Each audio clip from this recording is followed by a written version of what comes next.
We'll start proceedings for the evening. Good evening, everybody. A very warm welcome to this special C20 Cymru event tonight, and thank you very much indeed for attending. My name is Jonathan Vining, and before I introduce our distinguished speaker, first can I just let you know that our next event is early in the new year on the 17th of January, when we shall have another online talk, this time by Elizabeth Parfitt from Conwy Archives.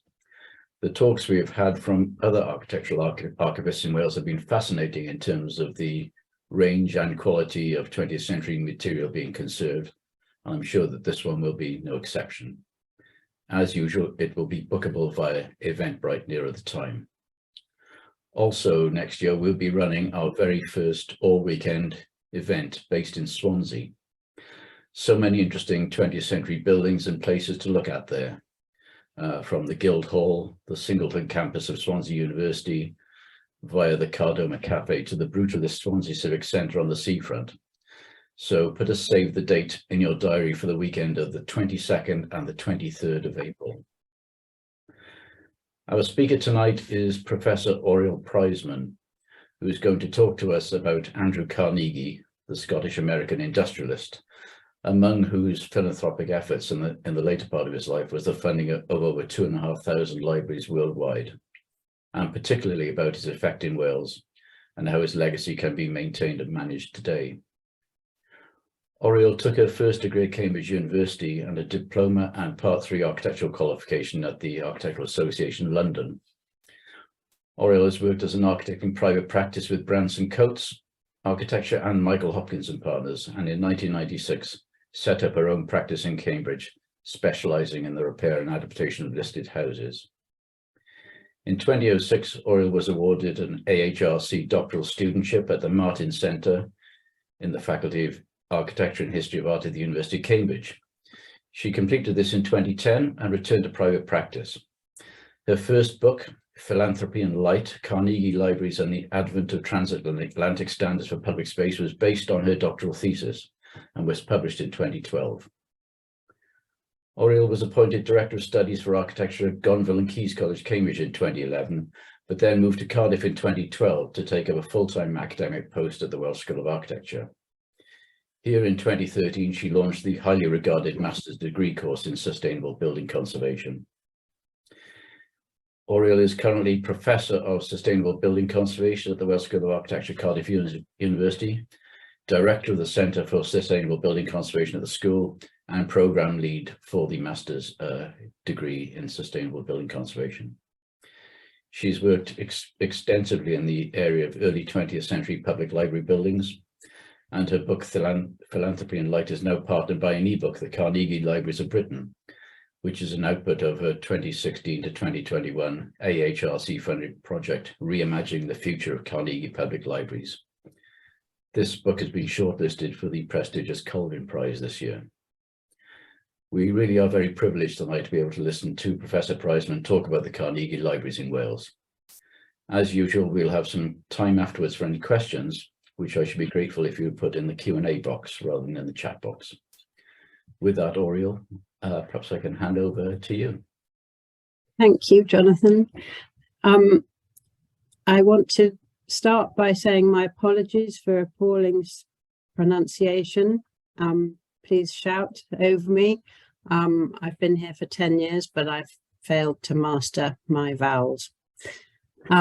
So, as Jonathan has introduced, my starting point for the Carnegie Library research was my PhD thesis, which came under a funded project funded by the AHRC, and I published that as a book.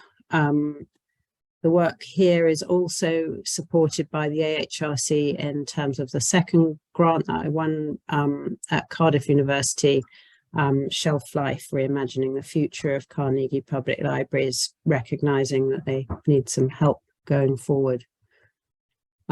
Just a bit of background.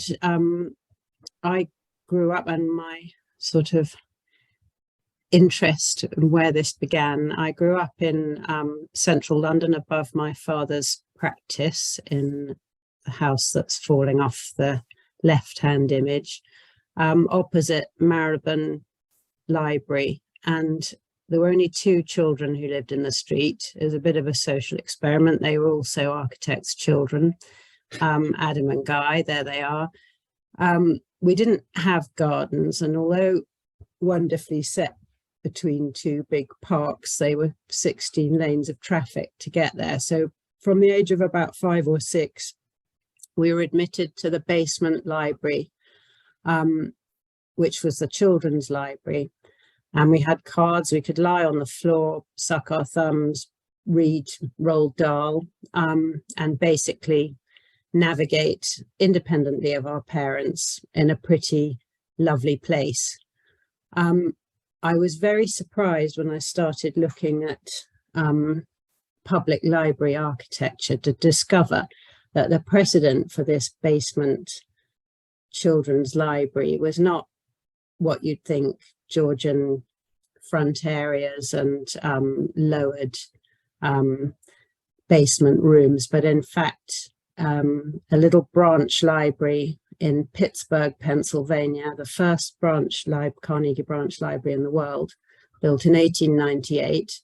And there are my little friends from 1914 looking in on what's going on in the basement of that building.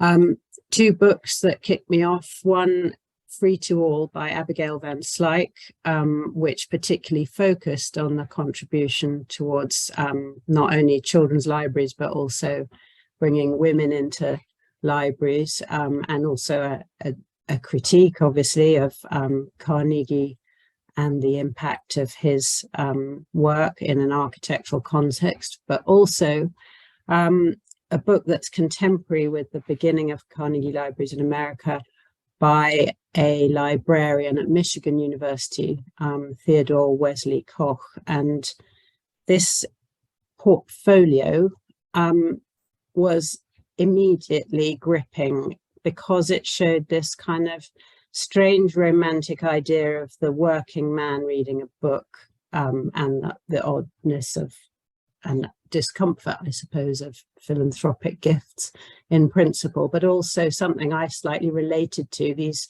children put into outdoor reading rooms in Rivington Street in New York, and thinking about how these prim buildings might actually mesh in with a rather harsh working environment, people living in fairly dense urban areas. Obviously, there's controversy surrounding Andrew Carnegie, and I'm not going to talk an awful lot about him as a person, because as an architect, I'm only interested in buildings. But we must acknowledge that 2,500 buildings within a relatively short space of time is an unprecedented contribution, and it's an unprecedented contribution in terms of the degree to which the design was controlled, which I will explain a little bit more about. So here is this man, Scottish born, and said by Andrew Wall, his biographer, to have been the son of a chartist, but also that his uncle was a chartist, and that this is one of the things that precipitated his predilection for being philanthropic. There is quite a lot of debate as to quite how politically positioned he was, obviously, but a simple transaction is evident. He bought the patent for the Bessemer process of making steel in Wednesbury in Birmingham, and he took it to Braddock in Pittsburgh, just near Pittsburgh, Pennsylvania, where he set up what eventually became US Steel when he sold it to JP Morgan and became the richest man in the world. And this is the J. Edgar Thompson Steel Works in Braddock. So just to explain how he might have made so much money so swiftly, the map at the top shows Pittsburgh in 1857, and it shares some features, I suppose, with South Wales in terms of the fact that it lies at the confluence of three really major rivers in a place that at the time didn't have rail or road transport, and was very rich in coal. So for that reason, it was ideally suited for the manufacture of steel, with this cheap, abundant fuel. And the steel was used to build the US railroads. So the two maps are showing you the railroads extent in 1857 across that part of America, and then in 1893. So he was on it in terms of right place and right time. A familiar object, and a really absolutely charging ahead context in parallel with South Wales at the time, I would say. The scale of operation is colossal. This is the interior of the Homestead Steelworks. And some of you may be familiar with the fact that at Homestead, there was a very famous riot. The workers went on strike, and Carnegie was actually in Scotland at the time, but his partner, Henry Frick, who never spoke to him again after this, was shot during this episode, and he called in the Pinkerton Guards, who in turn shot the protesters. And in return, they were given this library designed by Longfellow, Alden and Harlow, who designed all the Pittsburgh Carnegie branch libraries. It's a context that I think you need to recognize was seen more clearly by some people than others. So Carnegie himself would write almost constantly about the merits of his philanthropy. He gave away 90% of his fortune in the end. And these small telegrams are a kind of indication of the sort of messages he would give. So, for example, I always desire that there should be placed over the entrance to the libraries I build a representation of the rays of the rising sun, and above let there be light. And I hope you can have this on the library of the building. And then another one who loves Pittsburgh well has bestowed upon it this gift in obedience to his conviction that surplus wealth is a sacred trust to be wisely used for the genuine good of his fellow men. All of this arrives in Braddock, the town where that huge steelwork I showed you was based, with their first library in 1889. The library also featured barbers, a swimming bath, a very large auditorium, and a billiard room, as you can see here. In fact, the very first Carnegie Library in the world was in his hometown of Dunfermline in Scotland. And a little later on, in the branch libraries of Dunfermline, he carried out an experiment. And there is a very marvelous snooker and billiard room in the very modest looking Townhill branch that exists today, following in the similar pathway, but obviously far away from his actual place of making money. Nevertheless, by 1923, America is infested with Carnegie Libraries, I think it's fair to say. And everywhere in Britain is getting the message that they can apply for these grants. The designs had to be sent, the drawings had to be sent to New York, which is where they were normally based. And the message as to whether they'd got them would be sent back by telegram. This is a map showing the laying of the telegraphic cables under the Atlantic. So just thinking about the pace of communication, mainly it was traveling out of Liverpool and Glasgow by boat and going to New York. So to have all these buildings built in the UK, there are 425 remaining, with every single design having been judged without a telephone call or a Zoom meeting or a fax, is quite remarkable, or an aeroplane. And I'd like, just to point out the fact that the precedent in the UK is very much a Scottish one. England catches on by 1901, and Wales is also catching on in 1901. And obviously by 1906, it gets quite ridiculous and then fizzles out pretty much by the beginning of the First World War. So just to give a sort of immediate perspective, this is the smallest library in the UK. It's Ascombe Library. It's in the southern part of the Lake District. And this is the largest one in England, which is Middlesbrough, and probably the most magnificent Carnegie Library in England. The biggest one in the UK is actually Edinburgh City Library.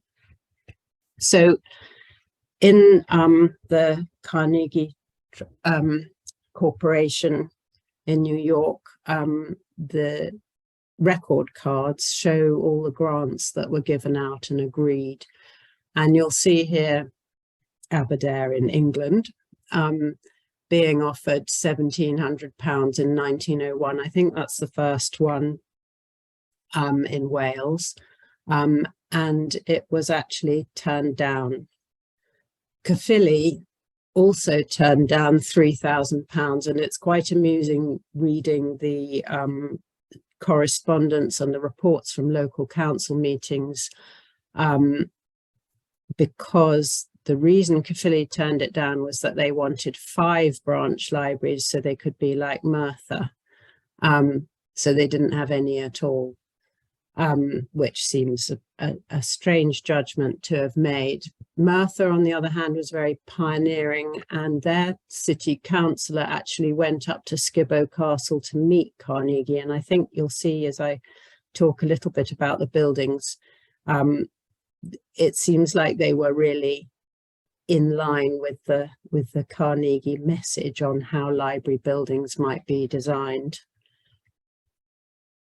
Just to list all the libraries where somebody in the council would have applied. It might not even be someone in the council, it might be a vicar or a teacher, but basically they would apply for a grant.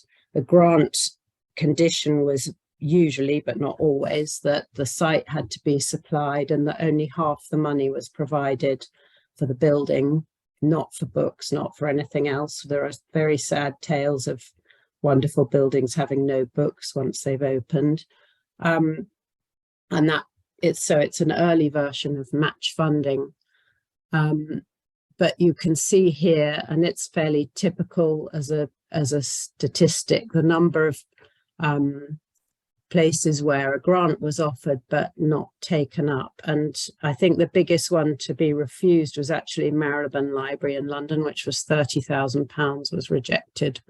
And a lot of this is to do with the profile of Carnegie, but it was also because the councils had to commit to leveraging the penny rate tax to pay for a library. And if you were in a very poor community, the choice of doing that sounds familiar to us today in terms of free school meals, but it was literally feeding children breakfast from orphanages and so forth. And I'm not digressing into the dialogue in the local newspapers, but it's extraordinary the degree to which stories were passed across the whole of Britain through these myriad local newspapers. And in Wales, obviously, we're very lucky with the national newspapers online as a resource. The biggest peculiarity in terms of design control is personified by James Bertram, who was the secretary to Andrew Carnegie. He was also Scottish, and you'll need to observe that in accordance with the Dewey, as in Merville Dewey, who respelt his name Mrvil, they believed in simplified spelling. So building doesn't have a U in it. And for some reason, effective still has two Fs, but it loses the E off the end. It's not a spelling mistake. They believed in simplified spelling as a way forward. He'd already given guidance for ideal library plans in America. And when it came to the UK, this is a draft in an archive in the Carnegie Corporation in New York. It might be possible for the UK Carnegie Trust to prepare in consultation with librarians, architects, and others having knowledge of the subject, I think, a memorandum with the same general idea to obtain the utmost of effective accommodation for the money consistent with good taste in building, but modified to suit conditions which exist in the United Kingdom. So this imperative for being economical is perhaps not as obvious in British Carnegie libraries, which tend to look fairly fruity on the front. But I can explain that as buildings in their entirety, they do follow these rules. So that's what I'm going to try and show you here in the Welsh Library examples. These were ideal library plans that he published, and this is the form that was completed. There's an awful lot of correspondence for some of the libraries, all held in the National Archive in Scotland. So literally a blueprint is this Lawrenceville Library, which I've already mentioned in Pittsburgh, the first Carnegie branch library. Here are all the Carnegie libraries in Wales, including Penydarren, which has been demolished, and Abercwmboi, which has also been demolished. So I'm going to basically put them under a number of headings of looking at effective accommodation. It's funny that he didn't respell accommodation either. Economy with light as opposed to heat. This is because at that time, heat was cheap, but light was really expensive. So heat, coal, abundantly available, electric light, incredibly expensive, and a really, really scarce resource. And it's the biggest problem, theoretically, with maintaining Carnegie libraries today. Twin gables, I will explain that as I come to it, the use of butterfly plans, economy with operation and management, so accommodating children comes under that, economy by design, the role of decoration or not being decorated, and the use of local materials and local architects. So thinking about light but not heat, here is a section through Lawrenceville. You've got a place which goes regularly down to -20 in the winter, but you have a roof light here which is letting light from the zenith come straight over the lending desk and windows all the way around the semicircular lending library.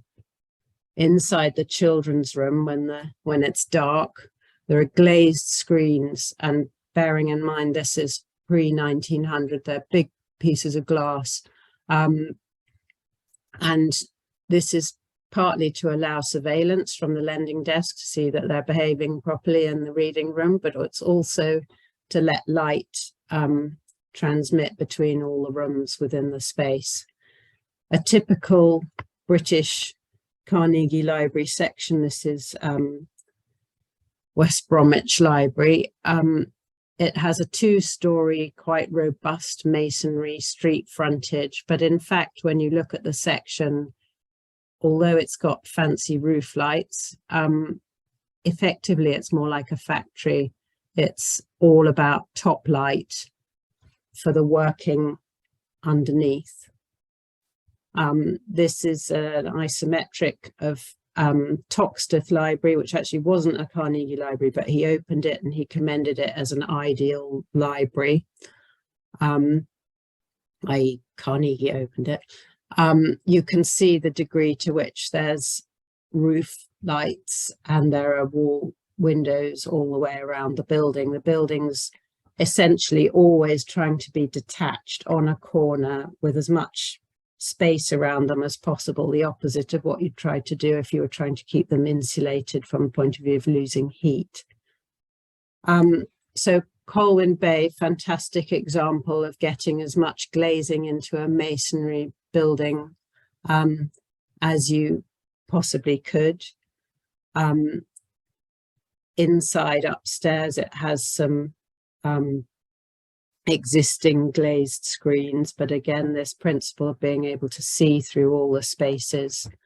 Dowlais Library, which I put up there, probably number 1 or 2 in my favorite buildings, in part because you'll see inside the fittings are all intact, and it's very much unaltered. Wrexham Library is no longer a library, but you can see from this illustration in the building news, here's this typical section, very pompous big building on the front, effectively single-story top-lit shed at the back. In our project that we've recently completed, one of the findings was to look very closely at the energy use of these buildings. It's available. And although the kind of predicted EPC for such buildings is that they would all be F and G, with all the libraries, which Carnegie Libraries, which do have actual data on their energy, you'll see that they're in C and D. In fact, they're performing as well, if not better, than the majority of public buildings in the same category.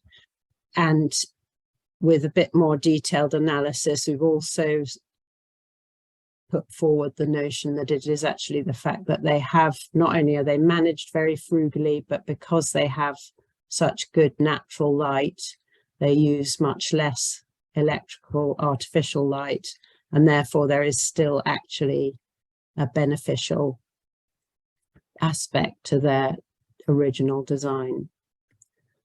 So Twin Gables, we go to a sentiment effectively of James Bertram. On his honeymoon, he went to Alloa in Scotland and visited the Tullibody Institute. Unfortunately, it's demolished, and this is the only image I've found of it.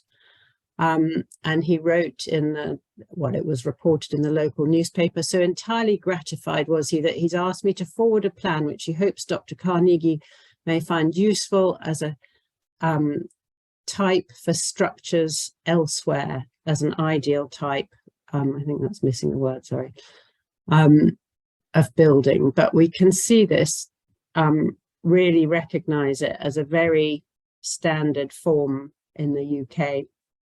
Bangor Library in Wales is an exemplary example, and inside you can see that the roof, quite unusually, because for most buildings in the 1960s, or when these roof lights all started leaking and were absolutely freezing, they blocked them out. But in Bangor, it's still working, still operating as a naturally top lit central space. And there it is illustrated both in the Builder and Architectural Engineer and in the Building News. And I put the whole of that fold out picture in because it does show you the the amount of these kind of buildings that were happening. They were just coming out every week. So the one lower down is actually in Stockport, and it's a combination building. But architects were reading this stuff. So even though, I mean, Bangor is actually a Manchester architect, but when you've got local architects, they are seeing these designs on a weekly basis and understanding them technically very quickly. Daniolan Library is residential now, and coming down to Newport, this is closed down, I think 2015, relatively recently. Skewen is coming back, and Treharris Library, which is a good example, designed by a local architect who's completely in tune with what's going on across Britain, but also in America in terms of library design. So you've still got fantastic stained glass windows and details such as the iron gates and handrails and the Carnegie Library mosaic floor at the entrance. There is a laser scan video and also an interactive 360 tour on our website, which I'm not going to link to now because it'll get very muddled up. Criccieth Library, more disguised, but you can see it's part of this similar, slightly domesticated design that James Bertram was so fond of. Butterfly or shuttlecock plans, whether they're whichever way around they're going, are an arts and crafts innovation. But I think Wicklow Library up in Scotland, whose design was driven a lot by James Duff Brown, who was the librarian of Edinburgh Public Library, is the first to use a butterfly plan.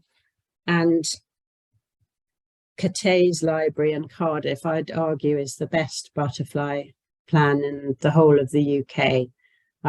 It's shrouded at the moment. Fortunately, we recorded it before the recent scaffolding. But you can see here the lending desk with the view into each of the rooms, and a laser scan made by Camilla Petska and Mariangela Parisi at Cardiff as part of the Shelf Life project, and its original design published in the Building News. So Spear and Bevan also designed Pontypool Library, which I'll come to, and I think that's the only one with the same architect for 2 libraries in Wales. So the idea of what has been called oligoptic space, or the panopticon, from Jeremy Bentham in the idea of prison design. You'll be familiar in the Old British Library with looking at radial stacks, very much adopted, but from the basis simply of economy, you could have one person in charge of the library, one person operating it, sitting in this central desk. And this is back to my exemplar of Lawrenceville Library. The standard plans, these are the first ones which were issued in America, all showing some form of radial system. Even when they're rectilinear, they're about seeing everything. Aberystwyth Library is unusual insofar as it's terraced, because presumably that was the only site they could get. And it was fated in the Building News specifically for the fact that it's designed so that the librarian could sit here and see the entire space. So even though it's a very deep plan, it's configured to allow that oversight. so going back to the idea of Merthyr Tydfil being really on it, I think they did follow the instructions very closely. Perhaps the trip to Skibbo informed them very well. Rather more like many of the libraries in England, it's designed not by an architect, but by the borough surveyor. And the branches, if we go through them, are clearly rather similar, if not identical.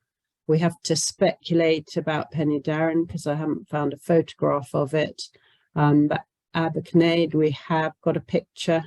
And it's clear that there is an economy in the design. Not only are they small, they're in line with the roof of the roofs of the houses, they sit within the street, but they're also economical in not being flouncy. They don't try to make themselves into statement buildings.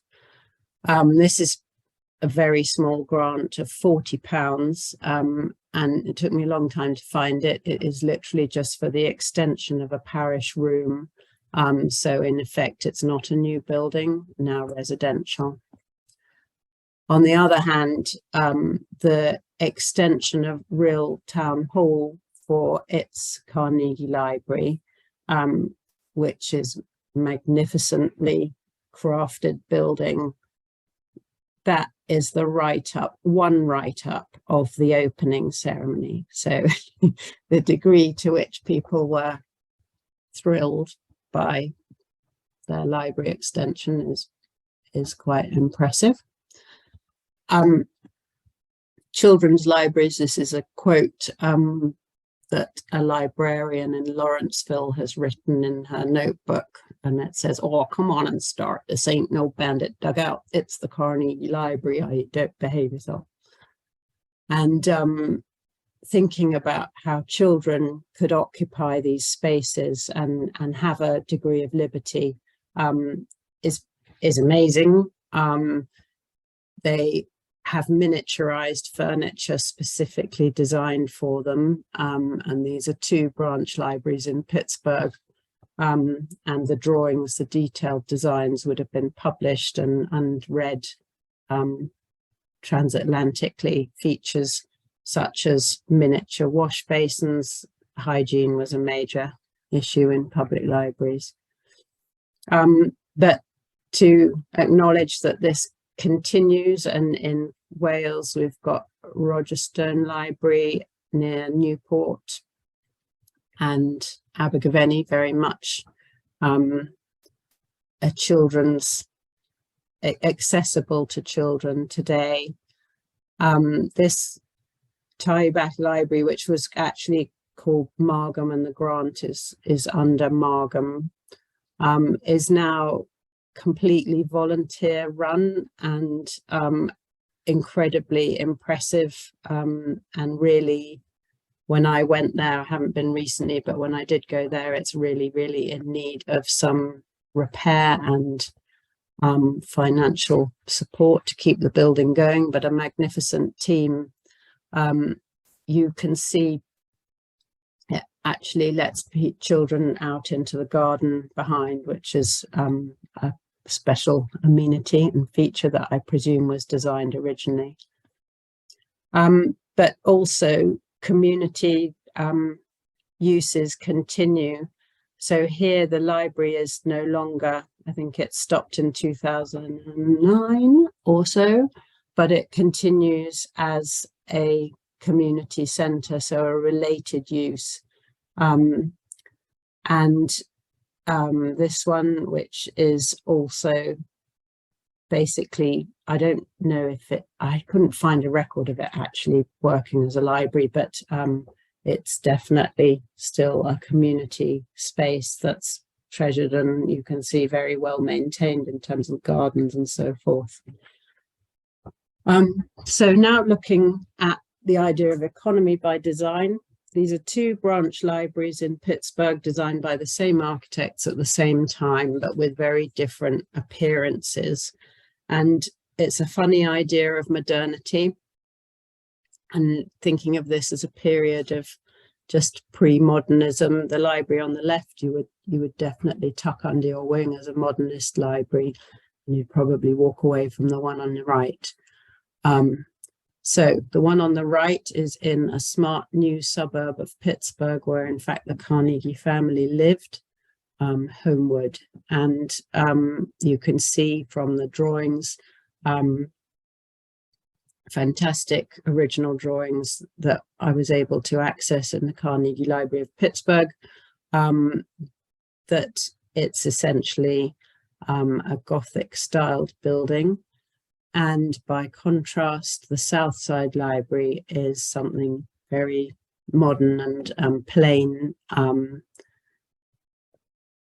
Southside is a hilly district immediately above the steelworks in the center of Pittsburgh, very hostile environment in winter, obviously in both places, so serving quite a different community. We've got here sections through both the libraries, and showing you that effectively, if you take off the decoration, they're incredibly similar. Plans of the buildings, again, very similar. Talking of pared down detailing, here is a steel flat where you can just see the name of Carnegie stamped in it from his own steel mill, and the profiles simply welded on in order to stick the spindles onto something at the top, I suppose. So when we come to Wales, and really to Britain generally, we start getting much more fruity buildings. And I'm just checking, I can't see. I'm going to answer the questions when we get to the end, if that's all right. I'll get muddled up, otherwise I'm not far off. You can see Bridgend Library, very typically in terms of the UK, taking the brief to make something. A library has to have a massive presence on the high street. Llandudno obviously also does that and has a fantastic interior. And although it's very decorative, it's also extremely functional. The dome above is naturally lit, and the floor below, this is a stretched out 360 image of its mosaic floor. I would argue that Penarth was a relatively decorative scheme as well. This is coming down the stairs and looking across the space. And Canton, but all of them managing to be decorative and yet lean at the same time. And that is probably partly because of their going on the to and fro with James Bertram discussing it. Barry Library is unique in Wales, but has a few cousins. There's Hamilton Library in Scotland and East Ham in London, where being attached to the town hall and imagined at the same time as being part of a big civic scheme, they're actually designed to be standalone, symmetrical buildings. So the library is on the right here of this facade. And I think the idea was that they could kind of get the funding for the library, get on with that, and then haggle for the town hall. But if it all went wrong, they'd still have a library that looked okay on its own. There are some interesting pictures of the one in Hamilton as it was being constructed. Flint Library is obviously not a new build Carnegie Library, but simply a modest accommodation, fitting a library into a town hall as part of its overall thing, but getting a Carnegie grant for the conversion. And Merthyr Central Library is basically, I think it's pretty much the last Carnegie Library in the UK. There was a great delay between it and the branch libraries. And it's not designed by the borough surveyor. It's obviously designed by architects, and it's stepped on a bit. And I believe that it's interesting to think of this interior, which is rather like the Islington interior by Henry T. Hare. But in a way it's more advanced so far as it relates back to this library in Southside in Pittsburgh, in its leanness and its real understanding of how simplicity and economy in the design bears fruit. So the final section I'm going to talk about is the use of local materials and local architects.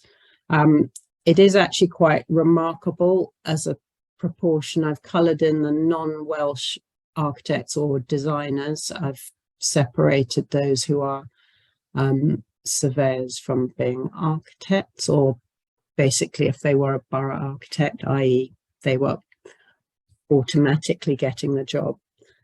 Several of the competitions in Wales were limited to local architects. So, for example, I think Abergavenny only had 2 entries because they said only people from Monmouthshire could apply.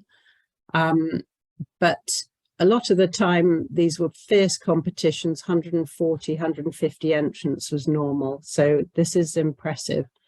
But thinking about how standards are being basically passed to these people, how they're understanding them, is very interesting because they're also using local materials. And we've mapped the materials across the UK in Carnegie Libraries. And you can see that they do approximately line up, blue being basically the shades of blue being kinds of brickwork with the Midlands and London. And you'll see Scotland is exclusively sandstone and granite, for example. And in all of the reports in the building news, etc., they would say what the materials were, and almost invariably they were the local stone, the local slate. And that goes across the country. So obviously that's typical of all buildings at the time, but it is showing how you've got a modern idea being interpreted, but using local materials by local architects. So Pontypool Library, I mentioned again, Spear and Benton of Cardiff. It has an interesting section stepping down the hill at the back, and apparently was very challenging to design. I don't know why it wasn't allowed to have windows on the side, and there is a building very close to it on the left now, but presumably there was some reason why it wasn't allowed to look left or right. But it's built with Cattybrook bricks, which come from near Bristol, and Forest of Dean stone dressings. This building in Dolgellau, although built by a London architect, is built of rubble rendered in cement in order to be economical. The problem to be solved was to design a building suitable for the requirements of very limited amount of money. It also mentions wood block flooring, which I'll come back to, although it might be something we take for granted. I've got a point to make about it. Going through a few more that I think you can recognize are built with local materials and resourcefulness, effectively, from the fact that they are literally using things that are on their doorstep. So when we think about life cycle today, this was a calculation that we did on Toxteth Library as a kind of ideal library. It was very interesting to consider the brick walls, which were almost 600 mil thick. They were in fact cavity walls, but kind of double versions of two double skin walls, and then you've got the parquet woodblock floor, which actually came out as the biggest contributor to carbon savings, because you think that that floor finish has effectively lasted for over 100 years, whereas if it were carpet or linoleum or anything else, it would have been replaced multiple times in that period of time. So I'm ending there. There is a website for the Shelf Life project, and there is a book which you can download for free, ebook there. So that's it. Well, thank you very much, Aura. That was absolutely terrific.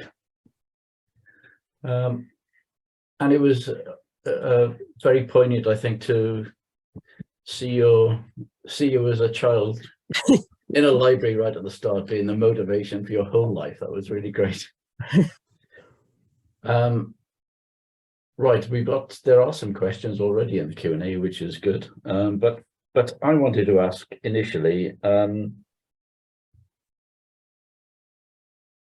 the trust or whatever it was that one had to apply for the funding, does that still exist in any way? And if you're trying to modify one of these, do you have to still apply for permission? No, there's nothing.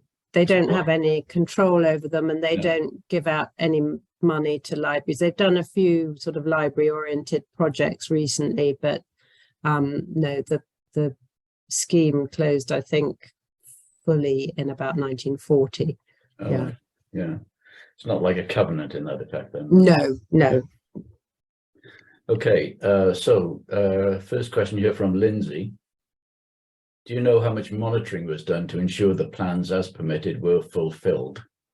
They weren't visited, the buildings weren't visited, but it is evident in the correspondence that they had to send in the accounts, and they had to confirm that everything had been built, and almost inevitably, obviously, there were cost overruns, and they would beg for more money, and they'd get pretty short shrift most of the time.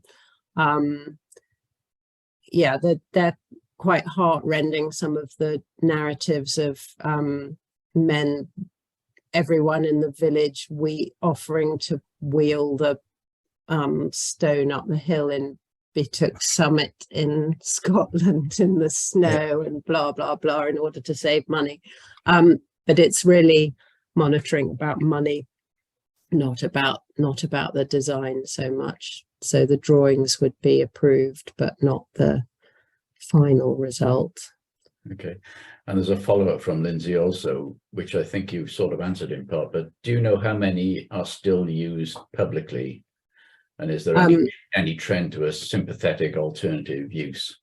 Yeah, I do know, but I'm really bad at remembering the numbers off the top of my head. I've published it, and I won't say because I'll get it wildly wrong. A large proportion are still functioning as public libraries, which are open, and a large proportion a large number of those that have been reused are reused as sympathetic things, but the majority, I think the biggest use is actually offices, because when you think about it, they're nice places to work, but obviously from a kind of public space perspective, it's much nicer if they're reused as community centres or art centres, etc., educational. Okay, question then from Sue. When you say you accessed the Pittsburgh Library records, did you do that remotely or did you physically visit them? No, I went there physically. So do you mean the original drawings? Yeah. Yeah, they literally let me, this is when I was doing my PhD, amazingly put me in a room with a whole load of these scrolls, and that elevation of Homewood Library is about 5 foot wide. Yeah. And there were all the 1 to 20s, everything. It was absolutely marvelous. Yeah. But I'm not sure. I think I had I was lucky. Okay, the two questions then from Alina. First of all, I wondered how Carnegie Libraries differed from libraries and related public buildings funding by other sources. For example, the Literary Institute at Abu Dhabi and the Institute in Towyn. I don't know either of those buildings. In terms of their design, I think the reason I settled on looking at them is because they were so influential. And before that, there had been other philanthropists and other sort of big funding schemes going on. But almost any history you read of public libraries will tell you that that was the biggest impact on public library design in terms of just quantity. So I'd say that you could translate a lot of these ideas into all sorts of other public buildings, swimming baths, schools, colleges, all sorts of things. They're familiar things. It's a particular period in time when, you know, there are still incredible traditional building skills. All the young men have not been killed in the First World War. The materials available for building are phenomenally good. So it's a special moment in all buildings. So if these two buildings are from that period, I would say they're closely related, because it was kind of current knowledge.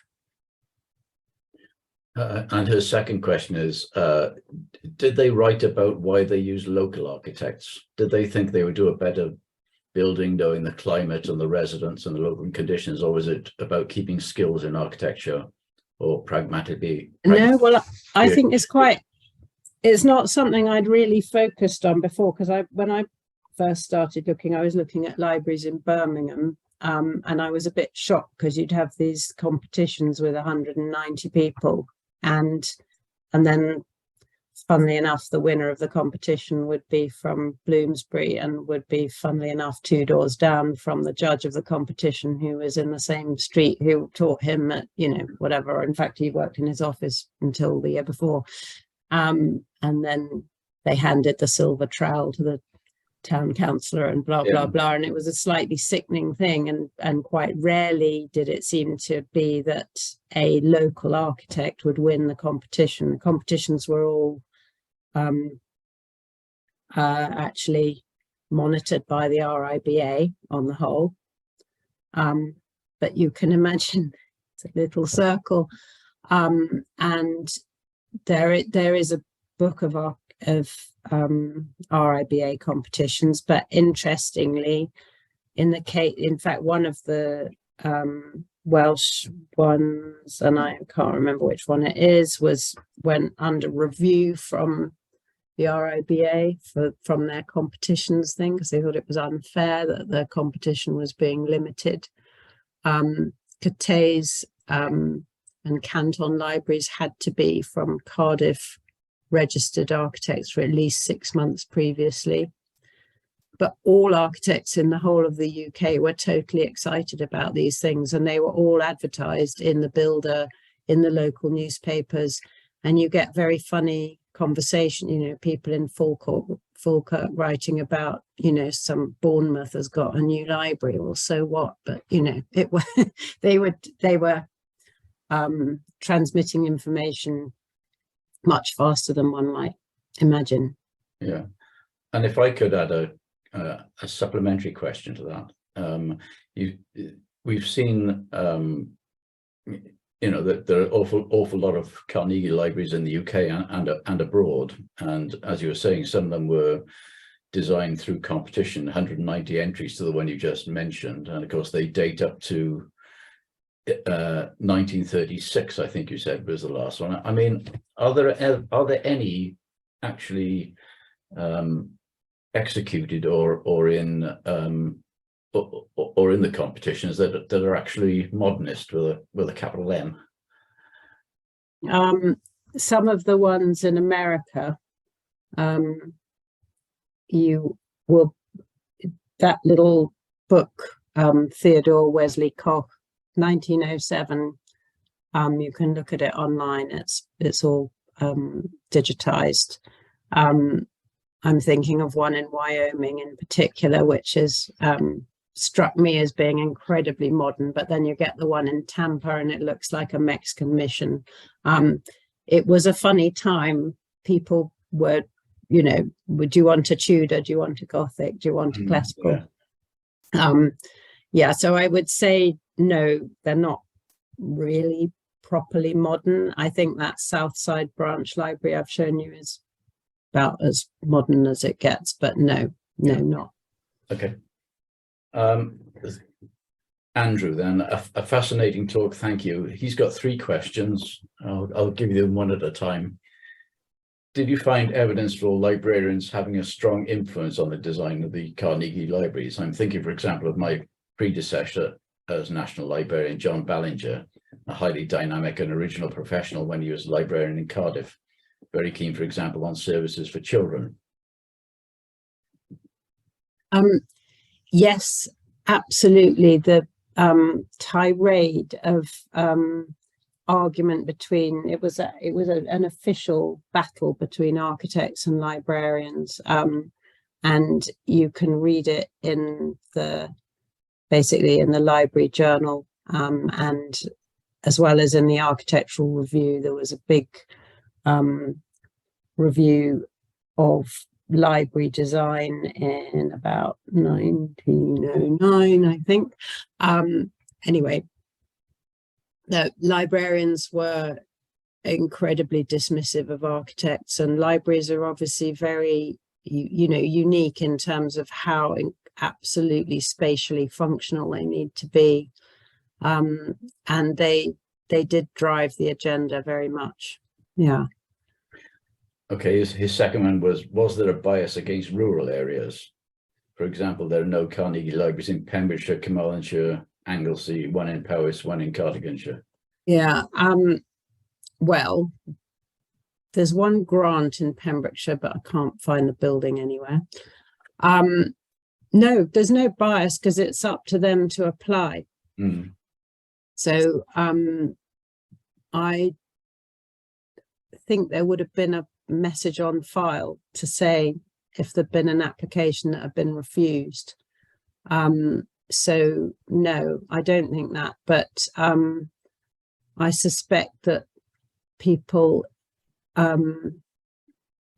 either just didn't see the point or weren't so interested.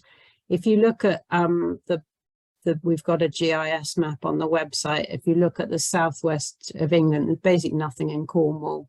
I think that, and whereas, you get to Liverpool and Manchester, it's completely infested. I could do 28 libraries in a day. That was my record up there.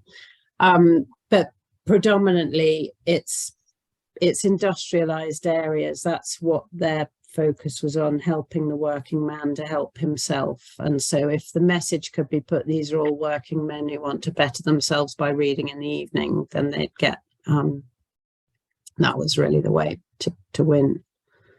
Okay. And his third question, the Coalfield had the Miners' Institute libraries. Yeah. What or was there a relationship between them and the Carnegie ones? Yeah, I'm absolutely that you would get these self-sufficient miners' institutes, mechanics institutes as well, in other places, who already had a system going and for whom it was not something that they wanted to be kind of doled upon them. And there are examples of that across the world. But it was councils basically who would apply. So it's a public library is a slightly different thing from a miners' institute, even though they ostensibly are starting with an ambition to help the working man. They were also supposedly letting women and children in as well. So I guess that's a distinction. Yeah. I suppose they had to have the wherewithal to look after it into the future as well, didn't they? Which may have been a factor. Emily, how much of the total cost of a library did Carnegie typically contribute? It's half usually.